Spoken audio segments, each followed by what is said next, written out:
If you want to hear about St. Louis, tune into the Bucket List Show weekly. Hear what Marissa and Luke say. It drops every Wednesday. Got a dope new guest every single week. Buckle up for the ride. Who's it gonna be? Who's on the show today? They rep St. Louis. What to do in the loo on a late night, or maybe what to do on a date night. Yeah, Bucket List has you covered. They know what's going on. What's going on? They'll give you, hey, 18 different things to do, or 19 if you need one more to choose. Yeah, this city is a place we call home. A place we call home, yeah.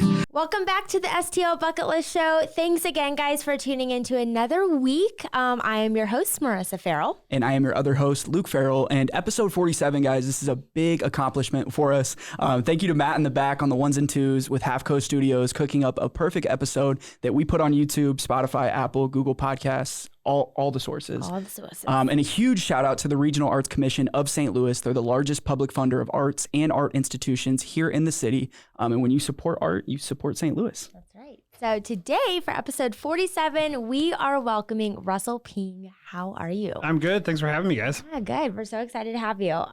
So Russell, if you guys didn't know, is from Russell's, if you guys haven't ever been. So we're going to get into his journey and just how the business came about, just starting with all about you, your upbringing, where you're from, whatever you want us to know. Okay. Well, I'm from here in St. Louis. I grew up in Fenton. A lot of people ask like why we have our first, or why our first location was in Fenton. It's because that's where I grew up, went to high school in Fenton, all that stuff. Just kind of grew up in a family. My mom is from California. My dad grew up on a farm in Indiana. So kind of like those two worlds colliding, like families that cooked a lot, celebrated a lot and things like that, kind of very family driven. A lot of that kind of goes into the food and the stuff that we do today. Nice. Yeah. So you've always been here, Fenton? Always been in School, Fenton, college, St. Louis. high school, college? I went to college in Louisville, Kentucky. Okay. Yeah, so got out for a little bit. And then a lot of our family's from California, so we were out there quite a bit. And you guys still spend time in California a lot? We do. We try to go out there twice a year, so we're pretty lucky. It's the house that my grandma grew up in La Jolla, so...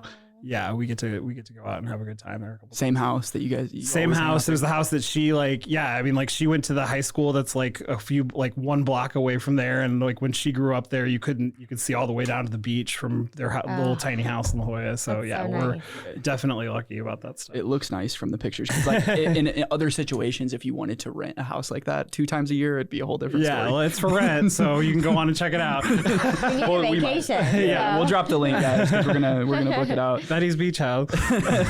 Oh, you have a name for it? Yeah. That's so cute. Yeah. Awesome. You have it all decorated and stuff for like people like... Yeah, well, it's my mom and my mom's sister. They kind of, they took over it after my grandma passed, but she was definitely a big, matriarch in the family and stuff. So we love spending time out there. Nice. Well, we'll have to go out there with you or something. So when you went to Louisville, Louisville, you gotta put it together. What did you study? I did culinary arts, and like a lot of my instructors kind of tried to nudge me to get into the baking thing out there because I liked doing it, but I did not really enjoy being in school. So I was like in school and out of school as absolutely fast as I could be. So did like 22 credit hours, and like I was always like, I want to get like moving and doing my own thing and stuff like that. So went straight from there, worked at the Ritz-Carlton for a little while, then went and opened a restaurant for a bed and breakfast here in Missouri, and then kind of hopped around to a couple of different places and ended up at our little tiny spot in Fenton. That's awesome. Yeah. So you always knew like you were going to be in the industry.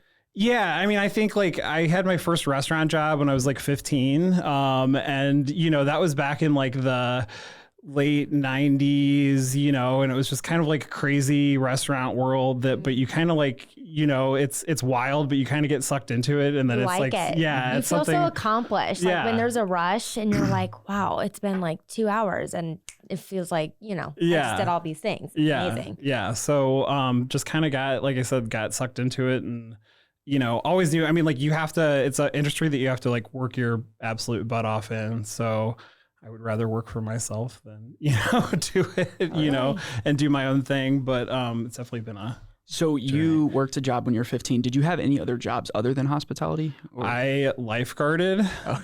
and I was a waiter at Tippins way back in the day. So I also, like, when I was like 8, I sold my cookies at our neighborhood pool. So kind of always had that like entrepreneurial thing. My dad's an entrepreneur, so kind of like that work hard farming mentality. So I kind of always take that to heart. You should do something special, like some kind of like limited edition cookie sale at Russell's of like your like throwback cookie. Lola, my daughter, she's just started Girl Scouts. So we're just gonna park you out front of Lola's and let you sell Girl Scout cookies at Lola. We'll definitely get some. I'm ready for the Girl Scout cookies. You always have to be that one, and like you guys have an advantage because you have foot traffic. You're like, hey, buy these. Like, don't even worry about our cookies; they'll still be here. But buy these ones so that she can get the prize. Right. Yes. Exactly. So that's cool. I didn't know, like, a lot of people have different journeys, but you were always like in the kitchen. Was there like a certain thing growing up? You said both your families cooked a lot. Was like there something that inspired you to cook,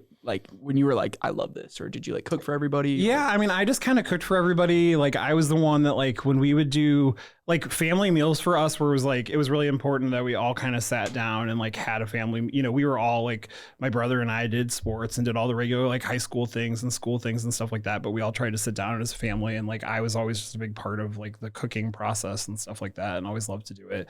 Did like the little things, like I said, like making cookies for, like starting my own little businesses, and I like that side of it too and everything. So yeah, it's a game. Like entrepreneurship is like it's not a game, it's life. But like if you treat it as a game, like when we were talking the other day and you crunch numbers, like you're figuring out the scorecard, but then you have to go and actually make it happen. Yeah. So like you're building the scorecard. And I'm sure you've learned a lot because you opened Fenton in 2006. Mm-hmm. We were 11 years old when you did that. I was 22. I've learned a lot. Yeah.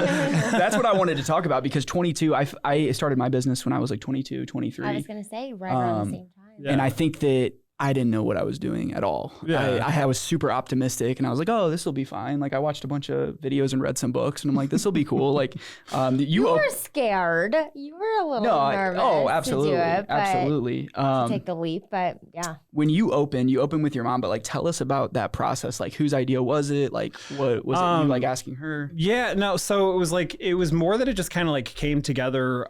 She had worked for a retail company for a really long time that was going out of business at the time, and she did like visual merchandising for this company, kind of like in the St. Louis area.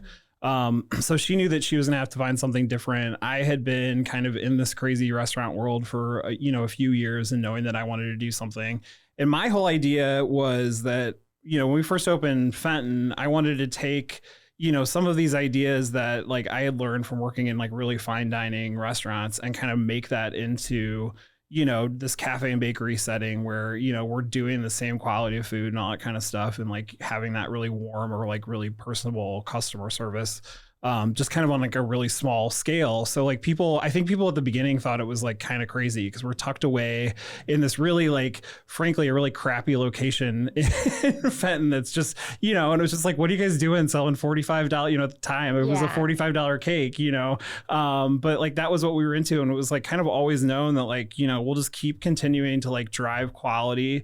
And, kind of, it was even like us teaching our clientele base a little bit and building, that was 17, 18 years ago, before everybody had their own brand and all that kind of crap. But like, that's what, but like, that was really kind of like our thing is like, we're starting out really small, but I always knew that I wanted it to be something a lot bigger than what it was going to be. And then, we just grew from there, and we grew with like nothing. This wasn't something where like, I was like, hey, folks, give me a bunch of cash to go open a restaurant. I mean, like my mom and I and my dad like signed up for a little bank loan, and we started out with,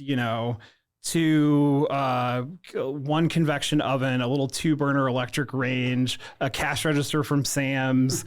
And, it was just like, we were washing dishes. Like, I remember like sitting in the front of the restaurant, like taking out trash and like telling my mom, like, someday we're going to be able to pay somebody to take out the trash. Yeah. Like that's our, and you just work. I mean, like, and you guys are like, you guys are entrepreneurs and stuff like that too. It's like, you just work on those, like those goals seem so big in the very beginning. And then those goals just kind of continue to drive. And like, there's, as you grow, you knock off the one thing, and you got to kind of, your brain is constantly spinning about what you want to do next. and all that. Yeah, your front of house, back of house, accountant, Yeah. That was all you guys. Plumber, yeah. Plumber, yeah, everything. Yeah. Oh my goodness. So the name, obviously Russell's, but you know, when you and your mom started it, like, did you think about naming it after her, or was it just? No, I did not. No, I really did not want to name it Russell's at the very beginning because it's just like it's kind of like you know, it's everything that you're sending out has your more or less your signature on it. Literally. You know, but now it's really cool. You know, to know that like we've kind of created this brand and like we've kind of like spun it off into so many different things, but it's like hopefully people kind of understand that it's all that same, you know, going back to the beginning when we had that little 16-seat cafe and we were just like, we just want to do quality stuff, you know, and there's a lot of different things that you can do with just like quality stuff and good, you know, customer service. So on top of just like the quality product, what was the energy or like your vision of what the restaurant was going to be like when customers came in, like how did you want them to feel? Like what was that? Yeah, I mean, like I think it's always been something where I just wanted people to feel like they're walking into my home. I really feel like that's kind of how it is in Macklind, and like that's what Macklind really reminds me of is like Macklind will always remind me of when like Em and I were like in your guys' spot, you know, first married, our first home, and everything's just like, you know, that cozy little spot on Macklind, and we put so much of our own work and stuff into it, and that really kind of, it's like nostalgic for me. But like through all of the restaurants, I've just kind of wanted it to feel like, you know, warm, inviting space.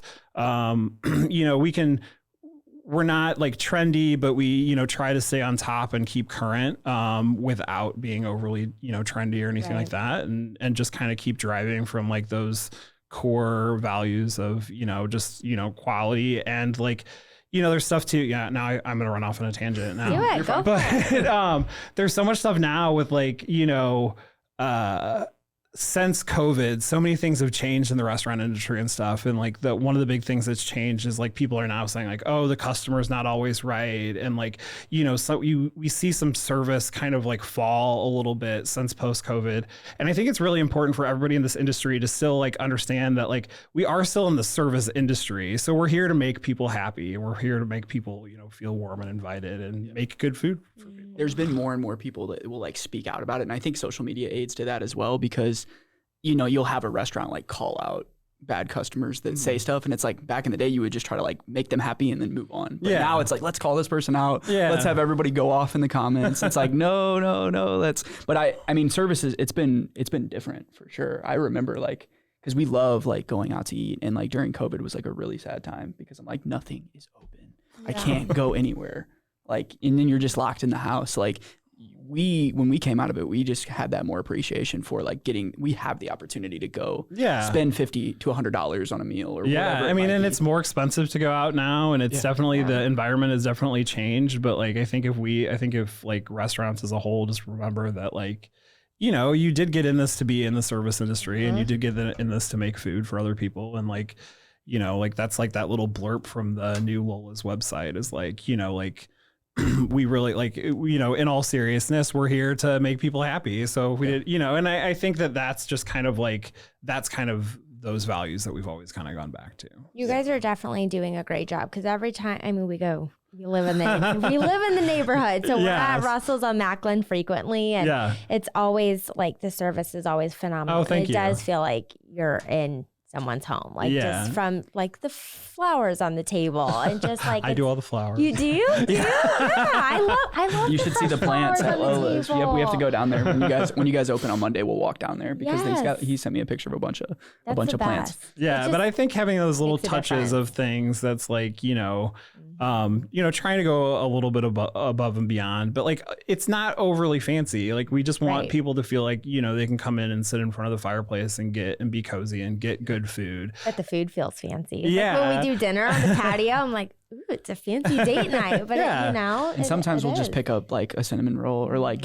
when Rudy's is there, like we'll just get flowers and like pick up like a coffee. But like that's the coolest part about Russell's, and that's why I think it's one of the bigger bucket list spots in town is because we can go there at 8 a.m. on a Saturday, but we can also go there Friday night to celebrate a new promotion or a new client, whatever it is. Yeah, and you can celebrate there, but then you can take your family there and your kids, and you can have kids there. Yeah. I mean, we just had Lola's, she just turned 7. So we just had like a big family dinner for her upstairs, which was really fun because like she's, we've got such an awesome service staff, and like all of our staff is really awesome in the restaurants. And they've pretty much, she's grown up with all of these people. So it's fun for her to see, all those people on her birthday and all that stuff. So that's pretty cool.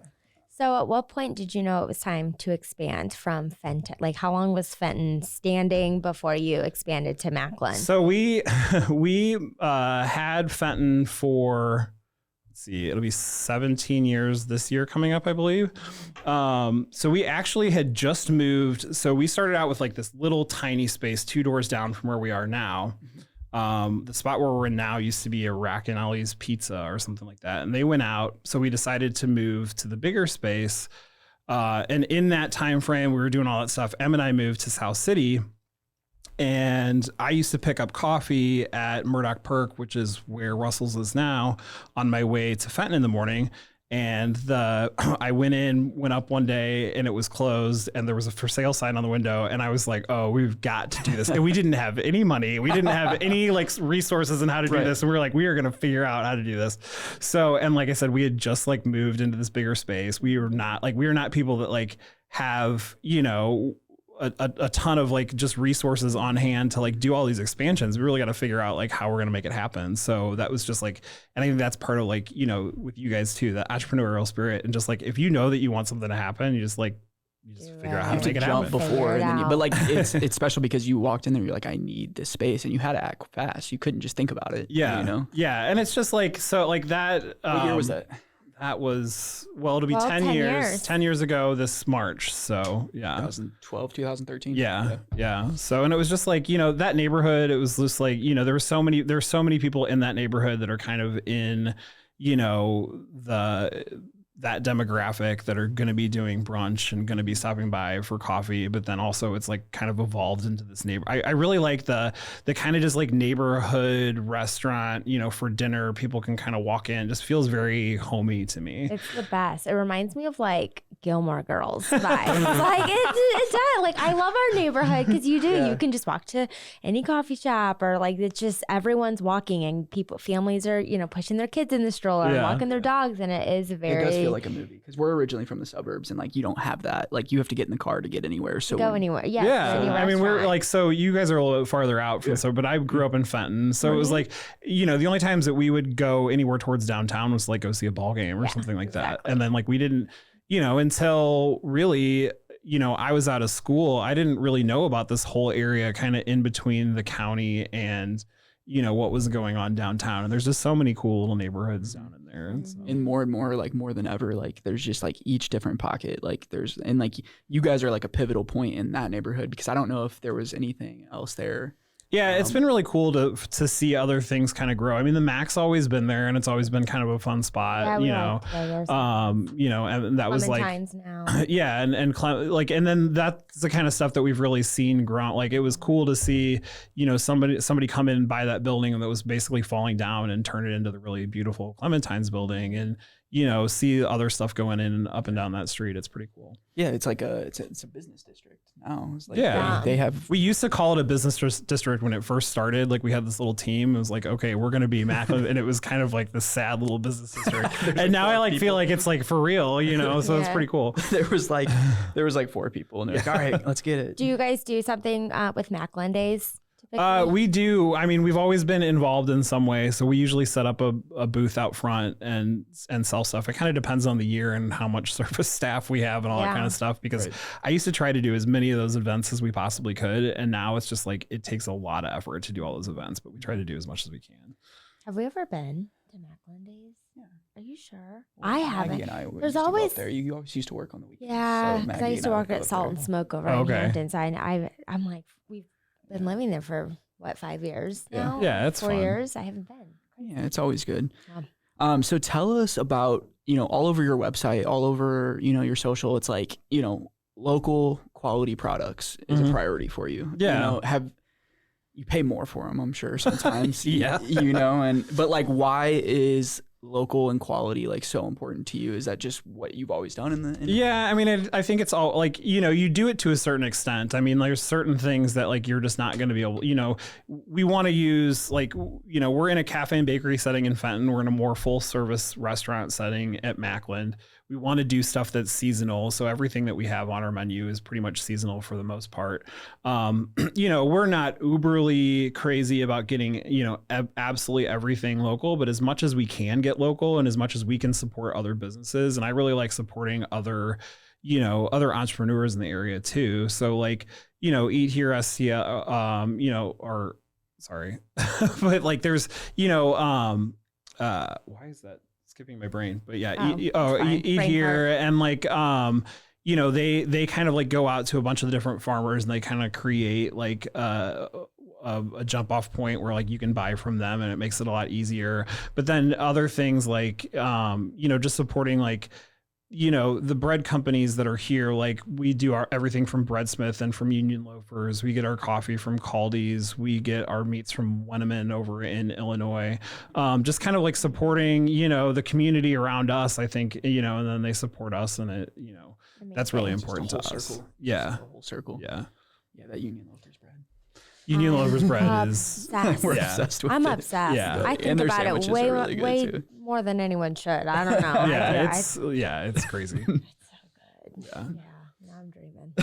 Yeah. But I mean, like, and that's the reason too. It's like, I almost try to not even like read people's, you've done this for long enough and you kind of stop reading like reviews and people's stuff and stuff like that. But I saw something, we posted something that we were going to do. Maybe it was Lola Jeans or something like that. And like somebody got on and posted, well, are they going to become as overpriced as Russell's has become, blah, blah, blah. And, it's like, if I would love to show all of those people kind of what it takes to, create these relationships with all the local people and get food that's like produced here in small quantities at different local farms and stuff like that. And it's like, you'll find out really quick, it's not overpriced. And there's a lot of restaurants that do it. And, and it's cool that we've been able to, kind of create that. And, and then if you want to, go somewhere else that doesn't have those things, then by all means.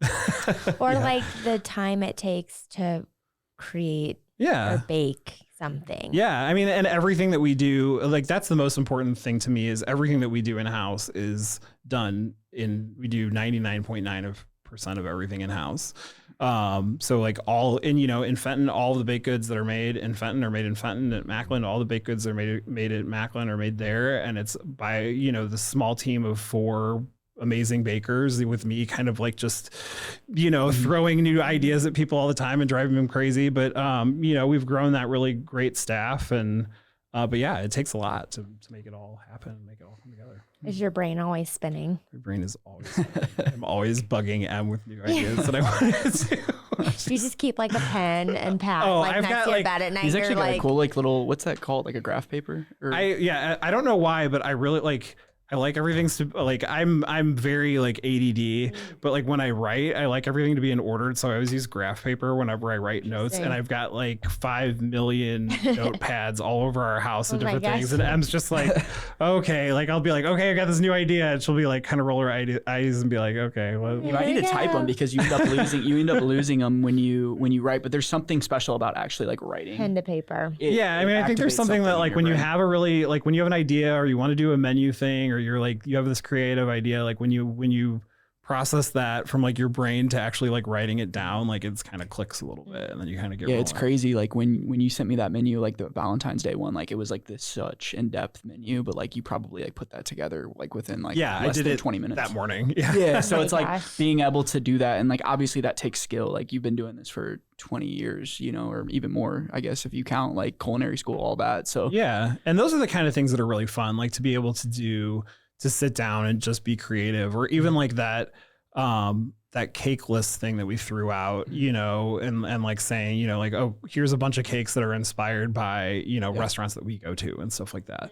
And that was something I literally like threw together in 20 minutes. That was fun. He showed me that. Yeah. It's just kind of like a fun and different thing to do. And that's like, I love it when my brain can just kind of be creative. And it activates something in like having your own business, like we're able to shift. So if it's like, if I want to work with a specific business, like I can like find that business and work with it. And just like if you want to cook a specific meal that weekend, if you're like, hey, I'm in the kitchen this weekend, like I want to do this, like you're able to do that. And like you could go work at some fine dining place and just have somebody screaming at you to cook. And like that's, you know, some people like that too. It's just business is not for everyone because like you have stuff that happens. So I kind of wanted to shift into like failures because like obviously like it's not all sweets and cinnamon rolls and cakes. Like you've had failures over the last 16 years. Yeah. Do you have anyone that like sticks out to you of like, oh, this is like no, I mean like we've done so many different things and like a sane person would have stopped trying a long time ago, you know, like, you know, but that's part of like the whole entrepreneurial spirit and like trying to make it happen and stuff like that is you just kind of like roll with things. And it's like, you know, there's like that, like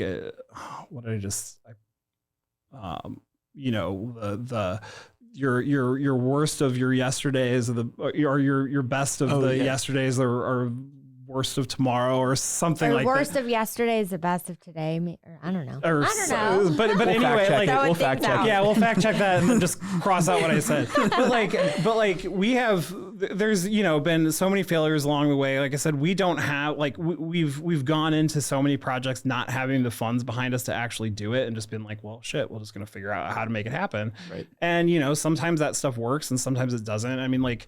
And we've also, you know, we're a small family business. We've brought on partners before in the past, like to try and do funding. And it's ended up like absolutely just not a good fit for us. And I've had to go through, you know, the process of buying partners back out and all that kind of stuff. So, you know, you just kind of like live and you learn as you do it.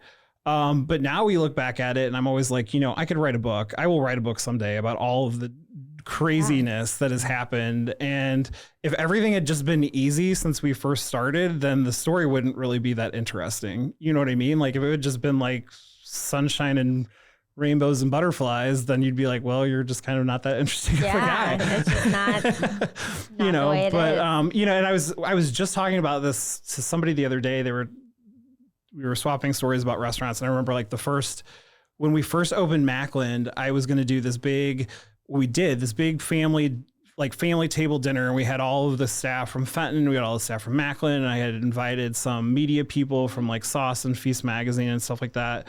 And I was just like, okay, we're just going to do this big kind of casual, cool family dinner. And I made like homemade lasagnas and I'd done all this stuff. And our gas line went out 10 minutes before everybody was supposed to be there. And it was for like 75 people or something like that. And like media people. Yeah. And I'm just like, you know, and you take your 5 minutes to just throw out your F's and get really mad. And then you go, okay, we got to figure out what to do.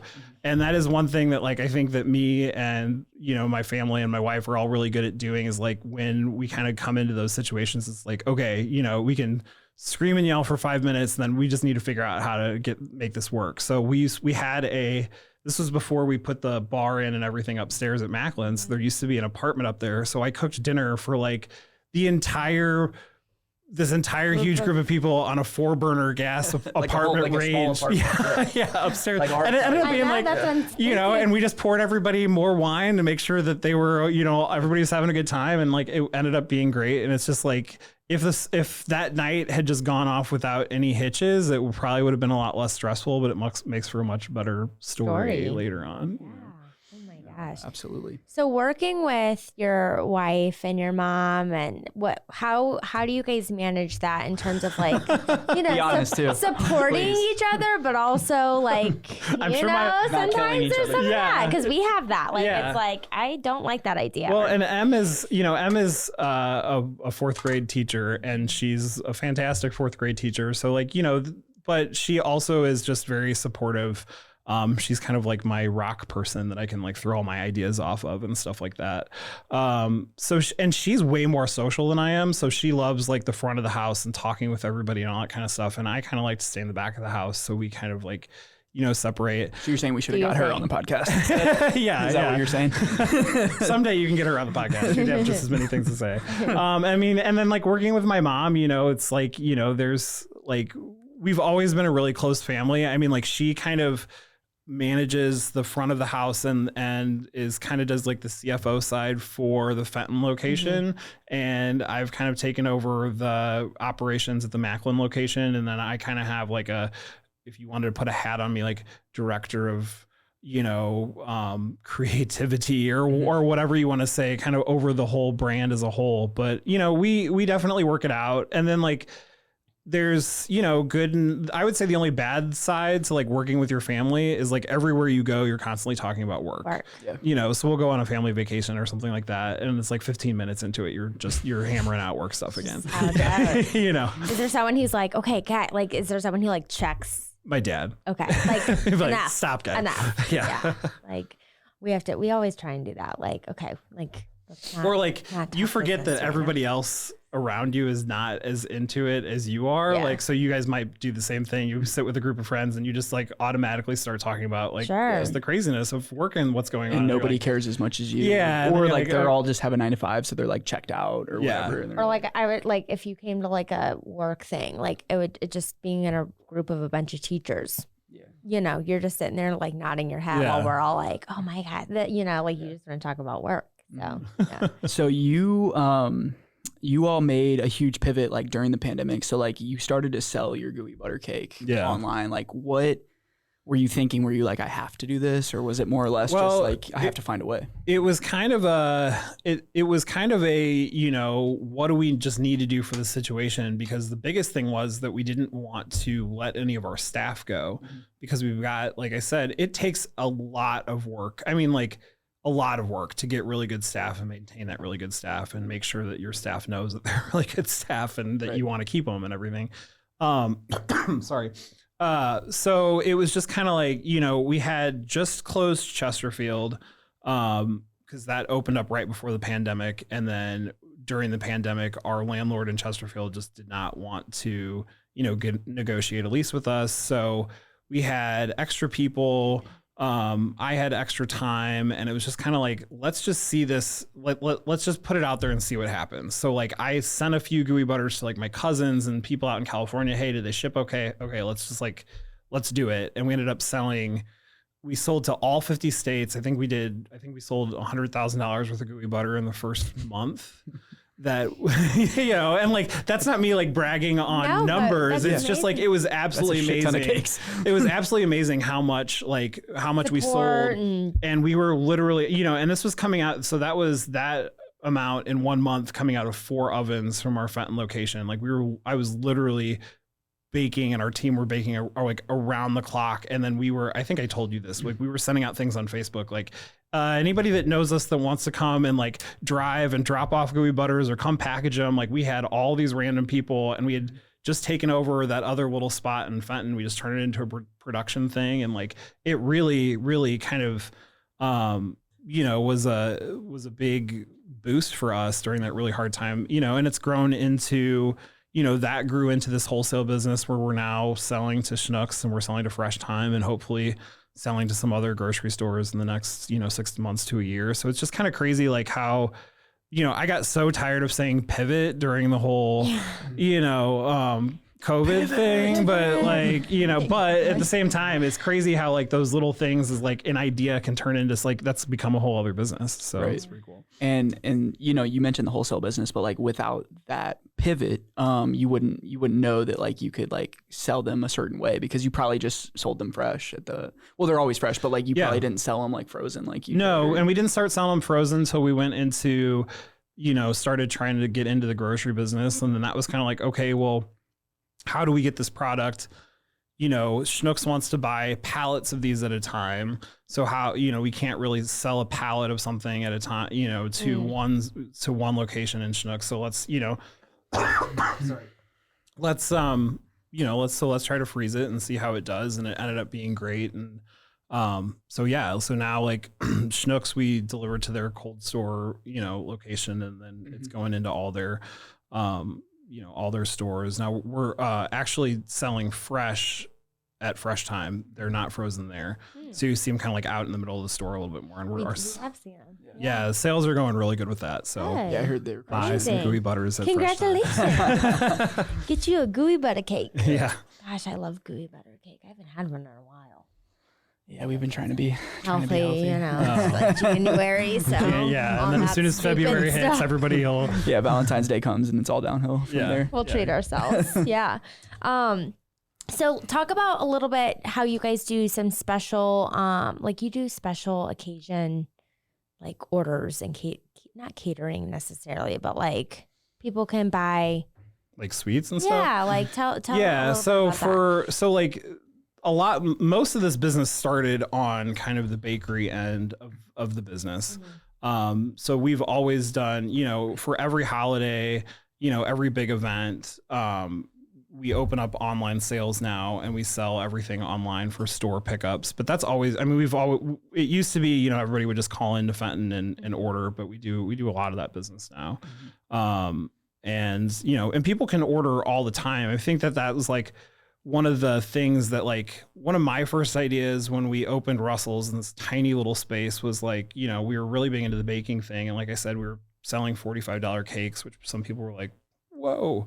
But to have this idea that, like, I want to grow this thing to where, our name is kind of synonymous with people having celebrations and stuff like that. Like, where are we gonna get a cake from, or where are we gonna get a gooey butter, or where are we gonna get this to, like, celebrate, the next big thing. So, like, being in the wholesale and selling to Schnucks and then being able to sell our stuff online, it just really broadens that whole thing. And it's really cool to, like, kind of like keep growing that, and like our name being kind of synonymous with, like, oh, well, there's a celebration, there's got to be like Russell's sweets involved in the celebrations. Absolutely.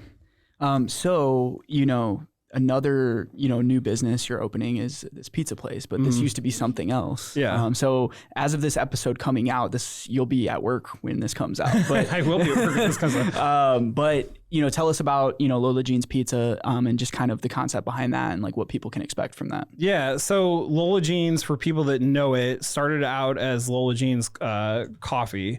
So that was a project that we started. We've always known that we wanted to do pizza out of the Lola Jeans space, but it started out as this coffee business that we were going to kind of just start for about a year because we wanted to do a give back program. So we started out as Lola Jeans Give Back Coffee, and all of our proceeds each month went to a different charity. So that was kind of the idea of, like, that starting as that. And then after the year, we would turn it into pizza, which that was really cool. And we had like a really good reaction from, people to Lola Jeans coffee and stuff. But then during the pandemic, we had to kind of incorporate the Lola's business and the Macklind business back together, just, to make things a little bit more efficient and to cut costs and stuff like that. So we started using the space at Lola's to do all this production baking for the wholesale that we're doing now and everything. But it's a really cool space, and it's like, the whole time it's been like, oh, it's like really want to see people in that space again. Like, it's worked out really well for production and for what we need to do. And we've got some nice, rotating ovens in there now and big mixers and all this different stuff. And it works out great. But like, I just want to see, I just want to, it's cool. And like, and I want to see people in the space. And I think one of the, this isn't necessarily like, and we've always had this pizza thing in mind, and we did pizzas, we sold pizzas, like take and bake pizzas a year or two ago, and had a pretty good feedback from that. And then I think one of the kind of inspiring things was Em and I went to New York like last spring, and to just see all of the different places there and see how, like, people will just take tiny little spots and turn them into something, or like a lot of buildings are used for, multiple things because real estate is such a, commodity there and everything like that. And it's like, this Lola Jeans space is so cool. People loved it so much when it was the Lola Jeans, Give Back Coffee. So like, why don't we just take, why don't we block off half of the space and turn it into this, fun 3-day a week, kind of like, it's a pop-up, but it's going to be kind of a permanent pop-up, and really do an experiment on, how we can make this like really, really quality pizza, but something that's, pre-ordered online. So it really, like, trying to open up a new business, but keep it as easy for us as possible, because it's not easy to open up a new restaurant.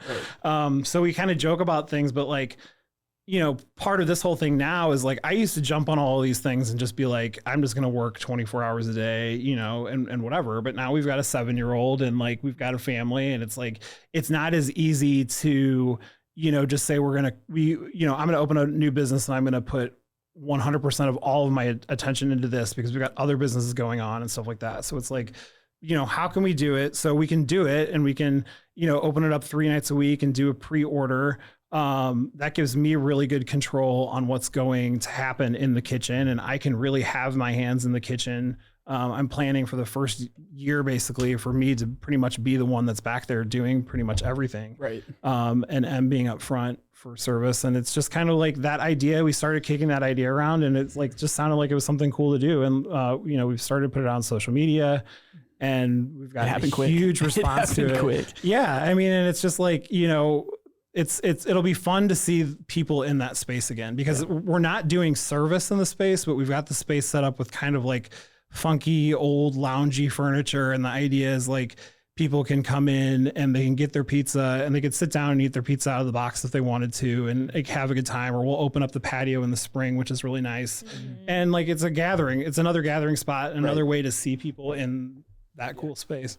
And it's like you said, you shifted to that, and it's like, I'm sure that that space isn't inexpensive. So it's like, you might as well have people coming through there. Yeah. And you can eventually have your guys' commissary kitchen or your baking kitchen offsite in like a more industrial type of feel. I mean, and you're still going to do it there. It's we'll still, but like the other ideas too, is it's like, why don't we just, like I said, like, this is something that we want to see transition into more of a full scale restaurant. So if the neighborhood is really into it, and we get, and hopefully we're selling out every single week and stuff like that. And then like, then the thought process starts going into like, what would this look like as more of a full scale restaurant, which is, it'll be kind of fun to start it small and see what it transitions into. So you have Russell's, Lola Jeans. So are you going to have M's?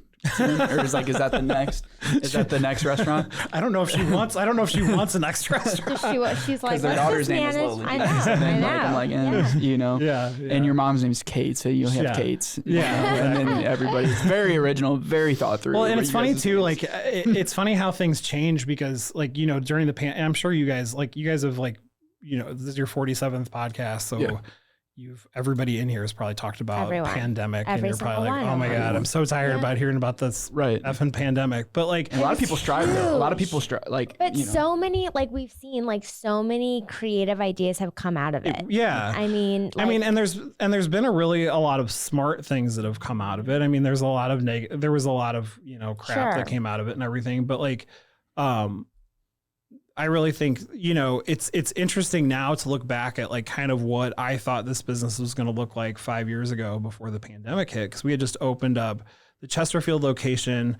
The Chesterfield location had a beautiful kitchen, and it was kind of my idea of like, okay, if we wanted to, think of Russell's and this kind of like multi-unit type of a thing, that was kind of our first jumping off point. And I really thought that by now we'd have multiple Russell's locations all over the place, kind of in that same Chesterfield, model. And, it's just, then something like the pandemic happens and everything gets flipped on its head. And, now we're doing this pizza thing, and it's just like, it's another thing of just kind of like rolling with what happens and seeing how things change. What's your favorite thing to make or bake? Oh man. There's two parts to this. I really like, I'm not into like decorating cakes with all of the fondant and crap and like stuff, but I really like just like icing cakes. Like, so like at Christmas and at Thanksgiving, like when we're doing huge production, it's usually like me and one of the other bakers, and we'll just be back there doing our own thing. We're like both listening to our own audiobooks and just kind of like in our head, like, just knocking stuff out. Haven't spoken to each other in 8 hours. Yeah. Getting the work done. But I love doing like really simple stuff like that. I mean, like it's cheesy, but like, I feel like, like my dad grew up on a farm, and like, his mom was the one that made like, biscuits and fried chicken for everybody that grew up on the farm. And like, we're really well known for our biscuits at Macklind. So I love making those, and I'm really like, particular about how, like, cause they're made a little bit differently than other people's do. So I'm really particular about that. And then I'm really like at home, I do a lot of like braised stuff that cooks for a long time, stuff, like stuff like that. If you had to do one roll, so like you have all these different. I had 2 parts. Oh, you had 2 parts. You had 2 parts. Okay. What's your like biggest recommendation on the menu for newcomers? Like, what would you? That would be hard. I mean, like, I think if you're talking about brunch, I think you have to do cinnamon rolls. Definitely. Absolutely. Just like that big ass cinnamon roll coming out to your table with like the cream cheese icing. And everybody always asks like why we serve it with cream cheese icing and butter, like salted butter. And it's just like, that's how my grandma used to do it. So that's how we do it, but like salted butter is actually really good on it too. Yeah. The salty, I do both. The salty sweet is the way to go. And then for dinner, I'm like a big, like right now we're doing a stuffed pork chop that's stuffed with cherries and toasted walnuts and like Union loafers, sourdough bread and herbs and stuff like that. And then it's got like this tart cherry. We use like dried and preserved cherries and this compote stuff over the top it's just, it's really good. So like I really love, and that's where we get kind of creative is with the dinner stuff. We change stuff every few weeks and, I love doing that kind of like stuff. Seasonal. Is that kind of like seasonal? We'll change a few times through a season. If you haven't had our cheese puffs for an appetizer at Macklind, you've got to try our cheese puffs. Those are really good. Okay. Kind of totally different. Yeah, we have to do dinner soon. Yeah. Maybe Valentine's Day. Should. So one of the questions I like to ask for like people that have multiple things, because like you have the privilege of being able to bounce around and work out a little bit in the morning. Like you have the little bit of freedom, but like if you had to just work in one position at one of your 3 spots, like what would be like if I was like, hey, for the next month for 40 hours a week, you have to work at this position doing this all day, every day. And like, even though you probably have never done that. I mean, I did it like a long time ago, but I haven't done it in a long time. I don't know. It would probably be on the baking side of stuff. Like I said, like that's just kind of like, that's kind of where I always started.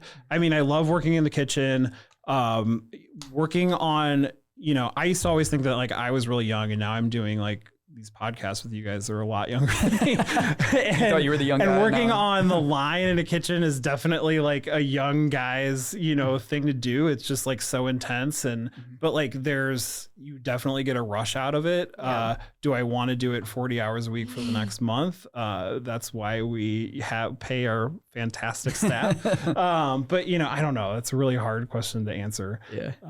Cause I really, I love for me, the cool thing about getting to where I am now is being able to, have the creativity to kind of spin off and do these other things. And like, definitely I'm still in the restaurants on a daily basis and I'll help wherever I need to help. But then it's also fun to be able to start thinking outside of the box and like, what's kind of the next thing we can do. And giving people the power to make their own decisions. And you guys do have a strong team. Yeah. But that's always a fun one. Like we asked Ben a couple weeks ago and he's like, impossible. Couldn't do it.